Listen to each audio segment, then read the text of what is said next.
Bernard Ojwang has more. Fishing is a major economic activity and a major source of livelihood for communities around Lake Victoria in Kenya.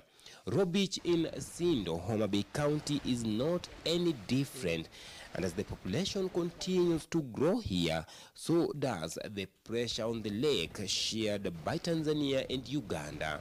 The catch wasn't so good because, you see, around here was negatively affected by the using of chemical fishing, which killed most of the fish. So it was just, you could go fishing and maybe come without 100 shillings. As a result, fish stocks has significantly reduced, forcing fishermen to spend days and nights fishing in the deep waters, but with little to nothing home. And this has left many youths idle and unemployed. In a bid to solve this, a private entrepreneur, Victory Farm, is engaging both youths and fishmongers, mostly those who used to practice sex for fish trade around the Sindo beaches, by training them on cage management, fish feeding, hatchery, and how to make net cages. What we are doing for them here is we are providing skills. We are teaching them skills. They are learning the business. They are learning how to deal with fish, to deal with nets, so that if they ever leave this farm, they will definitely be able to have alternative business opportunities within the area through the cage fish farming business, as well as other skills which can be transferred into other sectors. I've gained enough experience on how to handle fish, the small fish, and even the harvesting process where we get big fish out. So I've gained a lot from the Victory Farm since I joined. Getting all the skills, I would intend to start my home so that I can also employ the rest of the fishermen around and teach them the same I've learned from Victory Farms.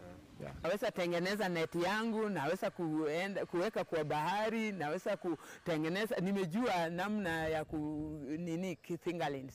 Nimejua namna ya kuziweka fingerlings, nimejua namna za kufanya chochote, nimejua kwa hizi dakika hii cage fish imekuja hapa. We want the fishermen to become employers, not just to be fishing and being exploited by the third party.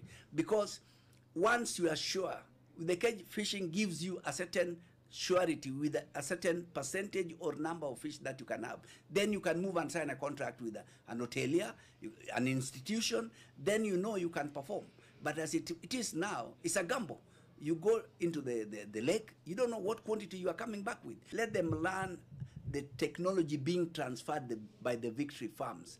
And they work there for a year and a half too. And once they have understood the technology, they move out and set up their cages and also employ others and train others. Yes, we would love for fishers to join us. We have so many fishers on our staff, and we have a close partnership with the beach management units. And yes, we want fishers to be able to embrace this technology, so either they can continue fishing, but this is a means of supplementing, and potentially some will also then switch over to being aquaculturalists as well. These cages hold fish at tilapia ranging from 2 to 6 months old.